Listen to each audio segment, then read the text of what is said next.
이맘때쯤이면 연말정산에 대한 얘기가 많이 오고 갑니다. 연말정산에 대해서 아시는 분들도 있을 것이고 뭐지? 이라고 생각하시는 분들도 있을 것 같아요. 회사를 다니는 직장인 분들은 연말정산이 어떤 의미인지 조금 더 구체적으로 알 것이고, 아직 학생의 신분이신 분들은 연말정산은 아직 나하고는 좀 먼 얘기다, 이렇게 생각을 하실 수도 있을 것 같습니다. 의미는 대략 이렇습니다. 전 국민이 1년 동안 사용한 돈의 평균을 냅니다. 평균을 내가지고 그 돈보다 적게 사용했으면 돈 줘 하는 거고요. 그 평균보다 많이 썼으면 차액을 돌려주는 것, 그것이 연말정산이다라고 우리가 간단하게 좀 정리를 할 수가 있습니다. 오늘 오바댜서는 에돔을 향한 하나님의 심판에 대해서 다시 한 번 더 언급을 하고 있는데요. 이 내용이 마치 연말정산하고 좀 유사합니다. 그럼 관련 내용을 우리가 같이 함께 보도록 하겠습니다. 지난 시간에 우리가 에돔과 이 유다, 이 두 국가의 관계를 이해하기 위해서는 조상인 에서와 야곱의 스토리를 이해해야만 이들이 왜 이렇게 치고받고 싸우는지를 알 수 있다라고 같이 함께 우리가 정리를 했었는데요. 그런데 한 주가 지났기 때문에 과연 어떤 내용이었는지 나는 기억이 나지 않는다라고 하실 수가 있어서 간단하게 다시 한번 그들의 관계를 정리하고 넘어가도록 하겠습니다. 자, 유다가 바벨론이라고 하는 거대 제국의 공격을 받아가지고 차츰 무너지기 시작을 했습니다. 어디서부터 어떻게 신경을 써야 되고 어떻게 이 탈출을 해야 할 수 있을까, 이러한 거에 대해서 굉장히 많이 고민을 하고 있었습니다. 그런데 그때 형제 국가인 에돔이 유다를 조롱하는 것을 넘어서 바벨론 편에 붙어가지고 유다의 멸망에 숟가락을 얹는 행동을 하기 시작했다라고 우리가 좀 정리를 했었습니다. 유다의 입장을 한번 생각을 해볼게요. 형제 국가란 말이에요. 세월이 뭐 많이 지나긴 했지만 그래도 형제 아닙니까? 형제로부터 뿌리가 이어져 가지고 만들어진 국가인데, 세상 그 누구도 아니고 다름 아닌 형제가 배신을 해가지고 막 공격을 하니까 유다 국가가 느꼈을 그 어떤 참상, 아픔, 이런 거는 이루 말할 수 없이 컸으리라라고 생각을 합니다. 자, 유다의 마지막 왕이 시드기야라고 하는 왕입니다. 이 시드기야 왕 때에 어떠한 일이 있었냐면요, 이웃 나라들이 다 같이 함께 모였습니다. 모여가지고 무슨 얘기를 나눴냐면 정말 힘들어서 못 살겠다라는 얘기를 하기 위해서 모인 거예요. 왜냐하면 바벨론이 너무 강해졌다 보니까 주변 나라를 계속 치고 한 대 얻어맞기 싫으면 뭘 가져오라고 했겠습니까? 조공을 바치라고 했겠죠. 이거를 너무 많이 바치고 하다 보니까 삶이 너무 힘든 거예요. 그래가지고 이웃 나라들이 다 모여서 무슨 얘기를 했냐면 그래도 우리가 같이 함께 힘을 모아가지고 앞으로 나서면 저 바벨론을 우리가 좀 무너뜨릴 수 있지 않을까. 우리가 숫자가 적은 것도 아니고 우리 국가의 인원이 많으니까 그래도 우리 국가들이 힘을 합치면 뭔가 좀 할 수 있을 것이다 라고 하면서 한 4-5개의 국가가 같이 함께 모였습니다. 그리고 거기에 어느 국가가 포함이 되어 있었냐면 에돔도 그 자리에 와가지고 야, 우리 함께 힘을 합쳐가지고 바벨론에 대항하자라고 하는 자리에 형제국가 에돔이 같이 있었어요. 그런데 오늘 우리가 앞으로 살펴보겠지만 그렇게 얘기하고선 어느 순간 보니까 바벨론 편에 붙어가지고 이 길로 가면 되고 막 사람들 괴롭히고 이러한 거에 에돔이 앞장을 섰던 겁니다. 그렇기 때문에 유다가 느꼈을 그 어떤 배신감, 이런 거는 이루 말할 수 없이 컸으리라라고 하는 거를 우리가 생각을 할 수 있는 거죠. 무엇인가 해보려고 한 겁니다. 뭐 강력한 그 제국을 상대하기 위해서 작은 국가들이 힘을 합치고 연합하는 거는 뭐 당연합니다. 그리고 물론 국가들은 서로 이해관계가 있기 때문에 뭐 영원한 아군도 없고 영원한 적도 없지만 그래도 지금은 살기 위해서 같이 함께 힘을 합치자라고 하면서 으쌰으쌰하면서 뭘 좀 하려고 했는데 결정적인 순간에 이렇게 에돔이 뒤통수를 한 대 팍 치는 거죠. 그리고 그거에 대해서 오늘 오바댜서가 좀 자세하게 기록을 하고 있습니다. 그러면 그때 에돔이 어떤 행동을 벌였는지 본문을 가지고 좀 보려고 할 건데요. 약간 좀 깁니다.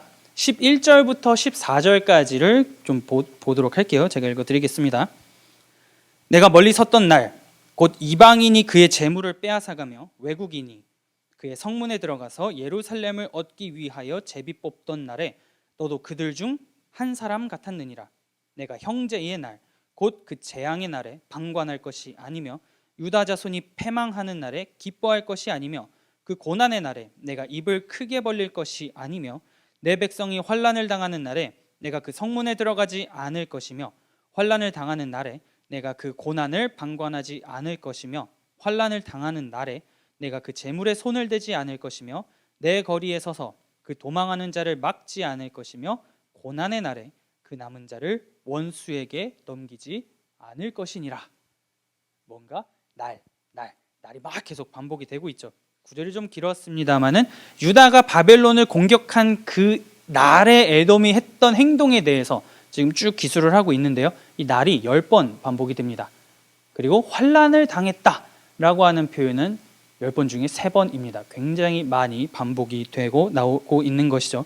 어느 특정한 한 날을 이 짧은 구절 안에 10번을 다 집어넣은 거예요. 그러면 이 날이 엄청나게 끔찍한 참상을 가지고 있고 아프고 기억해야 된다라고 하는 의미를 내포하고 있다라고 하는 것도 우리가 역으로 생각을 해볼 수가 있습니다. 그리고 이거를 우리가 기억하고 있다라고 지금 얘기하고 있는 것이 아니고 하나님이 다 기억하고 있다라고 오바댜는 지금 에돔을 향해서 선포하고 있는 것입니다. 내 백성이자 너의 형제 야곱에게 행했던 이 모든 포악한 일들, 이 악한 일들을 내가 하나 세세하게 전부 다 기억하고 있다. 너희들 변명할 수 없다 라고 지금 하나님께서 말씀을 하고 계시는 겁니다. 그러면서 말씀을 하고 계시는 거죠. 이 날에 너희들이 행동한 이것 때문에 너희는 영원히 나라가 멸망할 것이라고 말씀을 하십니다. 10절에 이렇게 나와 있어요. 내가 내 형제 야곱에게 행한 포악으로 말미암아 부끄러움을 당하고 영원히 멸절되리라. 하나님의 분노, 이거는 우리가 나홈서를 통해서도 좀 살펴보았습니다만 오바댜서를 통해서도 지금 거침없이 하나님의 진노가 쏟아지고 있는 모습을 우리가 좀 볼 수 있는 것이죠. 물론 유다가 지금 이렇게 얻어맞고 나라가 망해가고 하고 있는 근본적인 원인은 하나님의 말씀에 부합한 삶을 살지 못했기 때문입니다. 이건 맞아요. 하나님의 말씀대로 살지 못하고 하나님을 버리고 우상을 숭배했기 때문에, 그리고 하나님은 그 긴 시간 동안 그 길이 아니고 이 길이니까 돌아와라 라고 말씀하셨음에도 불구하고 싫어요 라고 얘기를 했기 때문에 그 결과로서 나라가 망하는 거, 이거는 맞습니다. 맞는데 환난을 당하는 그 날에 시키지도 않았는데 에돔이 옆에 살짝 와가지고 팍 한 대 치면서 야 나도 한 대 좀 때려보자, 그동안 너 때리고 싶어가지고 내가 얼마나 기다렸는지 아냐 라고 하면서 괜히 숟가락을 얻는 행동을 계속해서 에돔이 했다라고 하는 것이죠. 하나님께서 에돔을 향해서 내가 너희를 들어 사용할 테니까 저 유다를 죽지 않을 만큼만 패라, 이렇게 말씀하신 것도 아니에요. 말씀하시지도 않았는데 그럼에도 불구하고 형제국가가 망하는 걸 보면서 때는 지금이다 라고 하면서 유다를 멸망시키고자 했던 게 에돔의 행동이었고, 그 행동을 하나님께서 굉장히 악하게 보시면서 내가 다 기억하고 있다 라고 말씀을 하고 계시는 겁니다. 형제의 고난, 이거를 외면하고 나라가 망해가는 것을 기뻐하고, 그리고 그들의 재물, 재산, 이런 모든 것들을 약탈해 갔던 것이 다름 아닌 형제 에돔이었다라고 하는 거죠. 전쟁을 하게 되면 물론 군인들이 싸웁니다만 피해는 민간인들이 더 많이 보죠. 자, 앞에서 나라가 막 망해가니까요, 사람들이 어떻게 되어 있습니까? 다 도망가겠죠. 막 살 길을 찾아서 국가를 떠나면서 여기저기 막 흩어져서 살기 위해서 막 몸부림을 칠 겁니다. 그러면서 그 아비규환과도 같은 참상을 유다 백성들이 도망쳐 나왔어요. 어찌 살아가지고 죽지 않고 바벨론의 칼, 에돔의 칼을 피해서 막 살아 나아갔습니다. 그런데 이제 좀 살겠다라고 하는 지점에 딱 도달했더니 누가 주둔하고 있었냐면 에돔이 길목마다 주둔을 하고 있었던 겁니다. 자, 지옥 같았던 그 지역을 사람들이 다 도망쳐 나오기 위해서 흩어졌어요. 흩어진 다음에 이맘쯤 요만큼 도망쳐 나왔으면 이제 우리는 좀 살 수 있을 것 같다, 이 지역에서 좀 더 멀리 나아가서 우리의 생명을 좀 보존하자라고 하는 딱 그 타이밍쯤에 에돔이 탁 있었던 겁니다. 그 길목마다 사람들이 몸을 숨길 수 있는 곳마다 다 주둔하고 있었어요.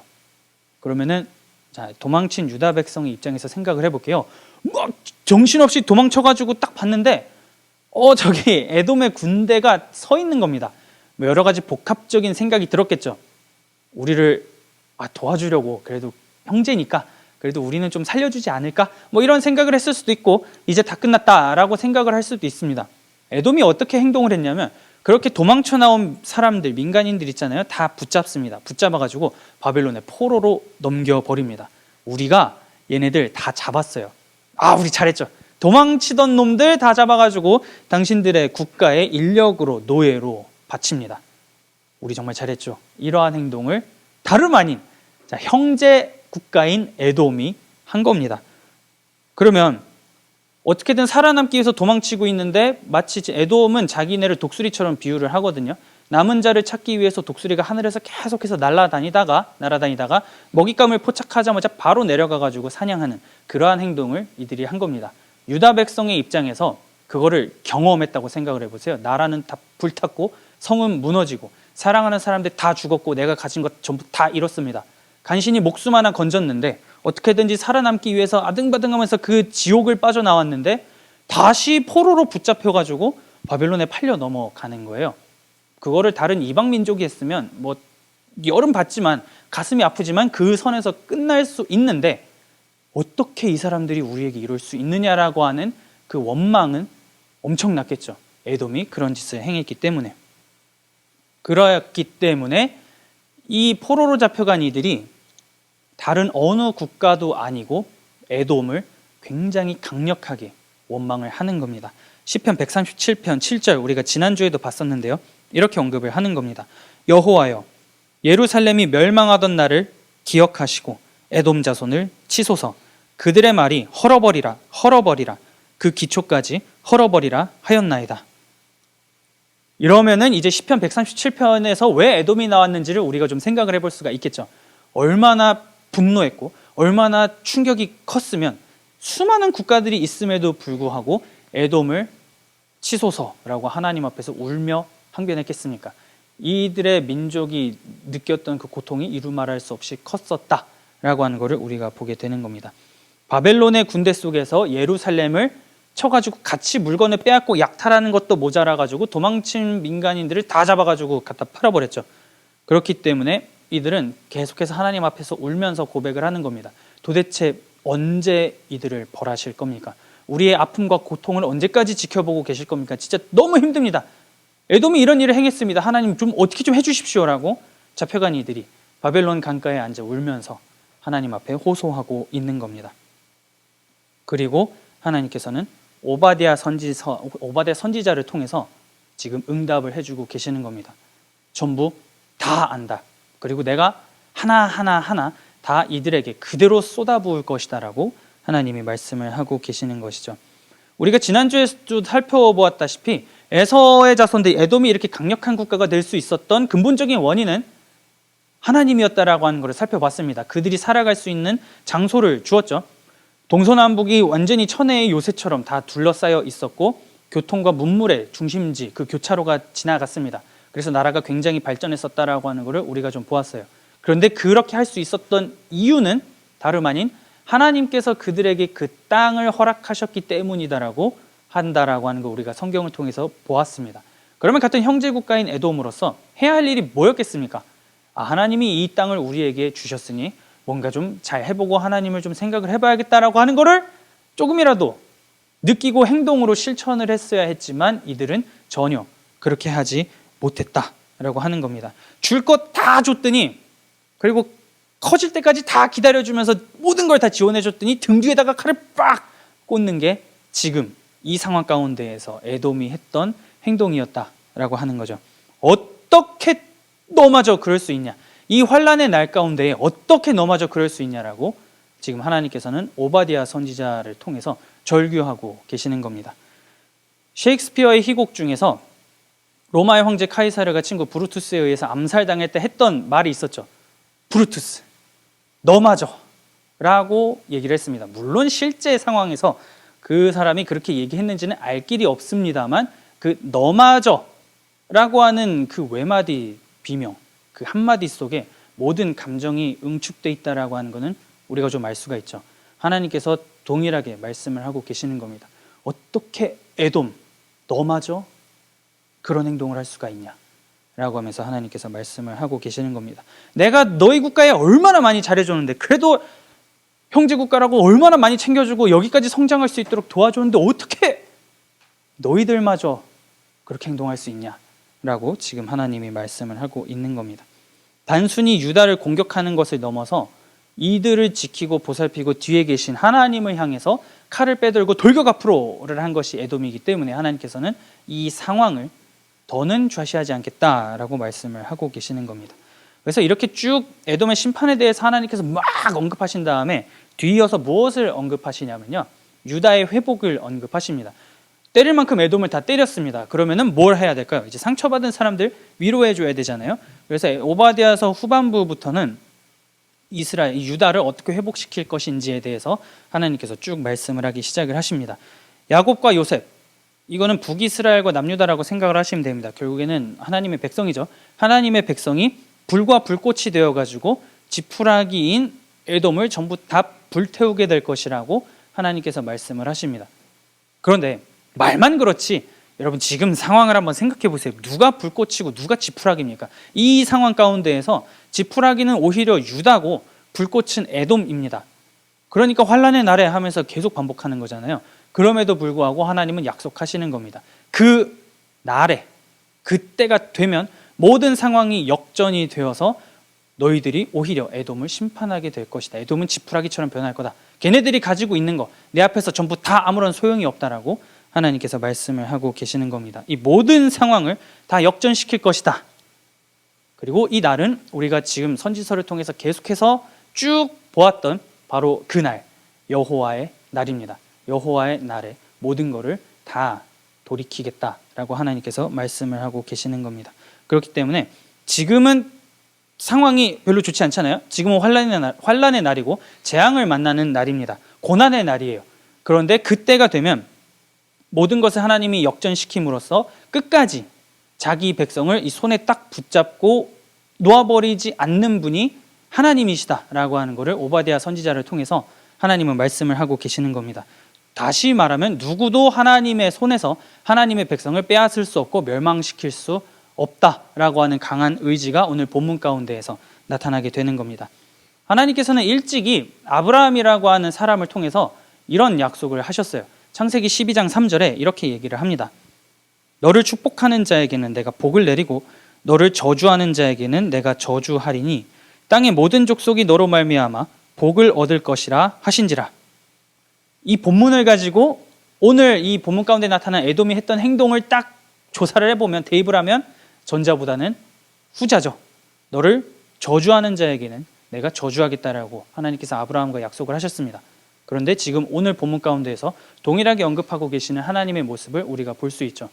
내 백성을 괴롭힌 너희 에돔은 내가 응징하겠다라고 말씀을 하고 계시는 겁니다.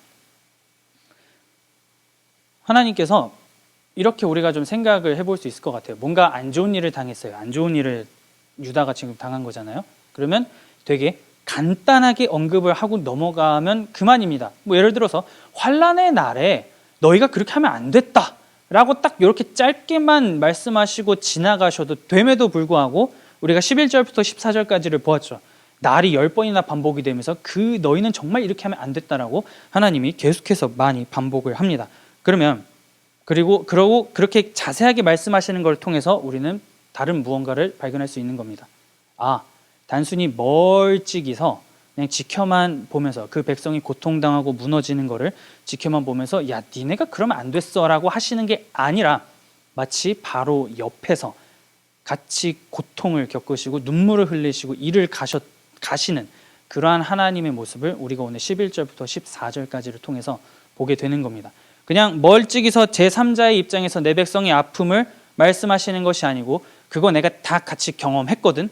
정말 아팠거든.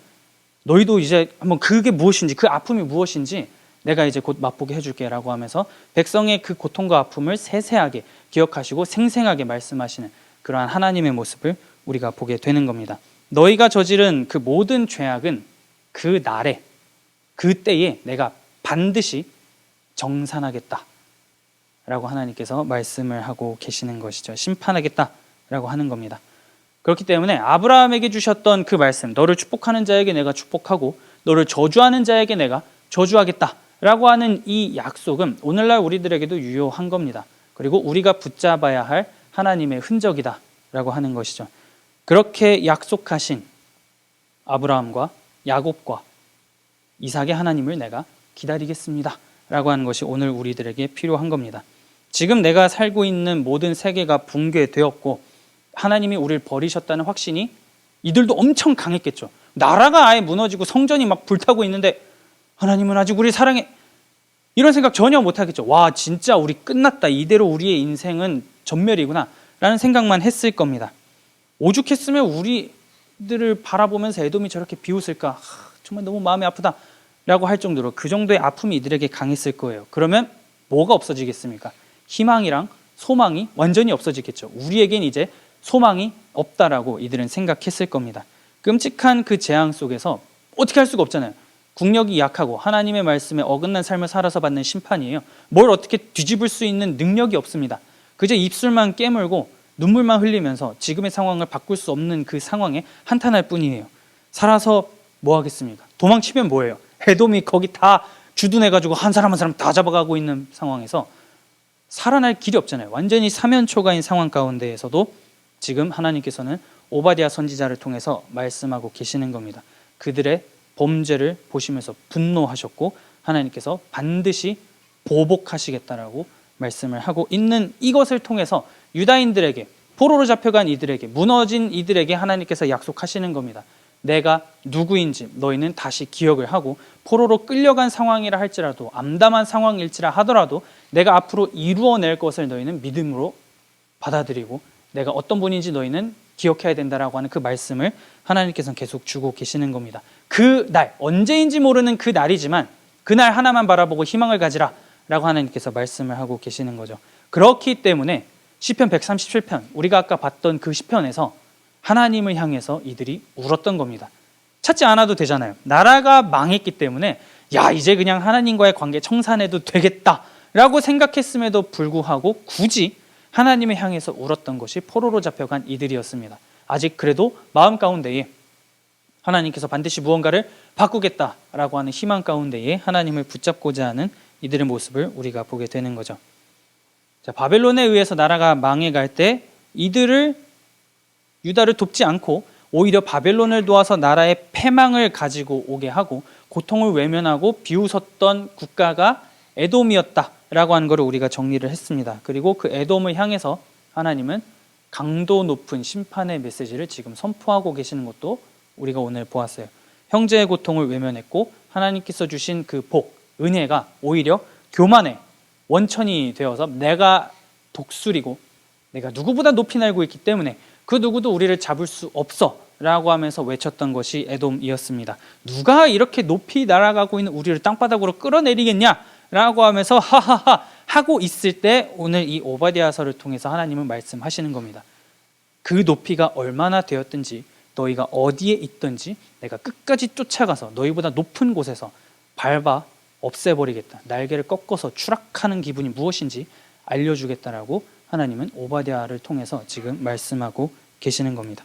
그리고 그거를 통해서 에돔에 의해서 유다가 겪었던 그 아픔, 고통, 슬픔 이런 모든 거를 잊지 않고 기억하고 계시는 그 하나님, 당했던 것만큼 내가 갚아주겠다. 내가, 다른 누구도 아닌 내가 신원하겠다라고 하나님께서 백성을 향해서 약속을 하고 계십니다.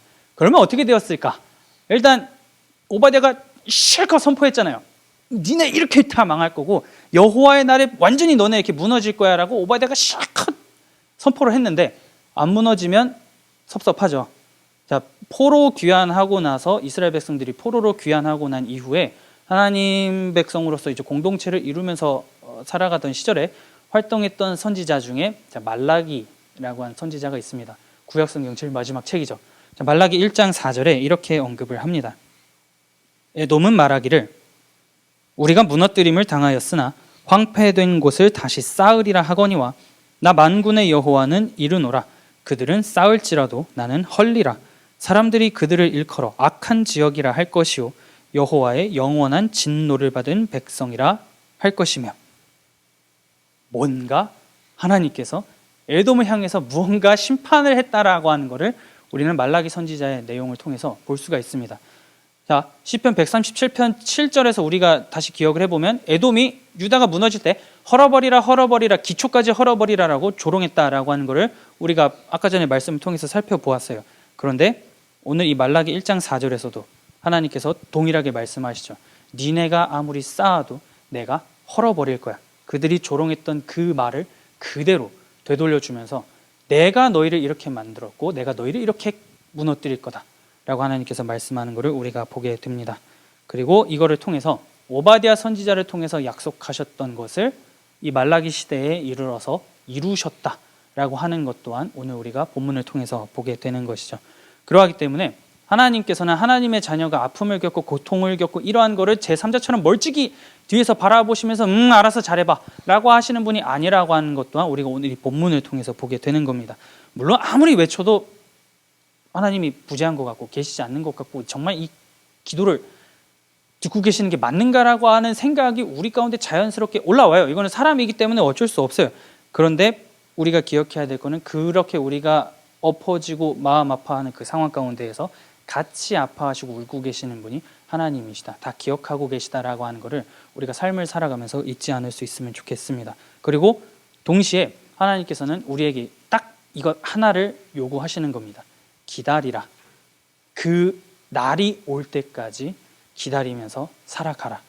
내가 하나하나 세어가면서 너희들이 겪었던 아픔과 고통을 다 기억을 하고 있으니 언젠가 이거를 다 신원할 그 날을 바라보면서 기다리는 것만을 하나님께서 지금 요구하고 계시는 겁니다. 그러면 우리의 삶은 어떤지를 좀 돌아볼 수 있으면 좋을 것 같아요. 지난 시간에도 우리가 같이 살펴보았듯이 만약에 하나님께서 우리에게 에돔처럼 에서의 후손처럼 우리에게 주신 어떤 은혜가 있어요.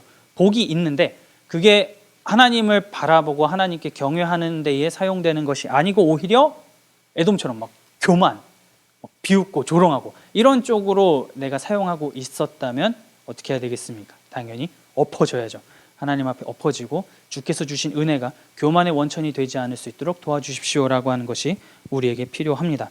그리고 유다를 괴롭힌 에돔과도 같은 마음이 막 우리 가운데 막 이렇게 막 올라온다면 당연히 이거를 없앨 수 있도록 우리는 하나님 앞에 기도해야 된다라고 하는 걸 보게 됩니다. 그리고 동시에 말할 수 없는 고통 가운데에 우리가 처해 있다면 반드시 그거를 해결하고 갚아주실 것이라고 하는 그 믿음, 하나님께서 그렇게 하실 것이라고 하는 확신을 가지고 우리는 주어진 오늘을 살아가야 한다라고 하는 것이죠.